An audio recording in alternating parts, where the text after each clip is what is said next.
2026-এর সপ্তম শ্রেণীর এইখানে একটা ইতিহাস মডেল প্রশ্ন দেওয়া হলো। হর্ষচরিত কাব্য রচয়িতাকে আরবরা সিন্ধুদের জয় করেছিল কবে? তরাইনের দ্বিতীয় যুদ্ধ হয়েছিল কবে? পাল বংশের প্রতিষ্ঠাতা ছিলেন কে? কৈবর্ত বিদ্রোহের একজন নেতা ছিলেন কে?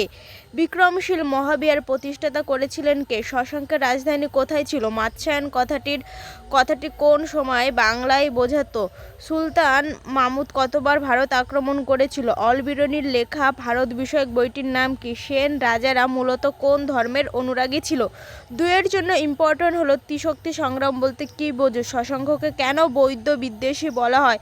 পাল এবং সেন যুগে বাংলার প্রধান কৃষিজ ফসল কি ছিল? সুলতান উপাধিটির অর্থ কি? চর্যাপদ বলতে কি বোঝো? প্রাচীন বাংলায় তিনটির প্রধান ভৌগোলিক সীমানার পরিচয় দাও। সুলতান মাহমুদ ভারত আক্রমণের প্রধান উদ্দেশ্য কী ছিল? পাল এবং সেন আমলে বৌদ্ধ এবং হিন্দু ধর্ম সহাবস্থান কেমন ছিল? আর 5-এর জন্য ইম্পর্টেন্ট, পাল এবং সেন যুগের শিক্ষা ব্যবস্থা এবং সাহিত্যের উন্নতির সংক্ষেপে বিবরণ দাও। চোল আমলের শাসন ব্যবস্থা এবং স্থানীয় স্বায়ত্তশাসনের বিবরণ দাও। শশাঙ্কের সাথে হর্ষবর্ধনের সংঘাতের কারণ এবং ফলাফল কী? এরকমই আরও অনেক মডেল প্রশ্ন পেতে চ্যানেলটিকে অবশ্যই সাবস্ক্রাইব করুন।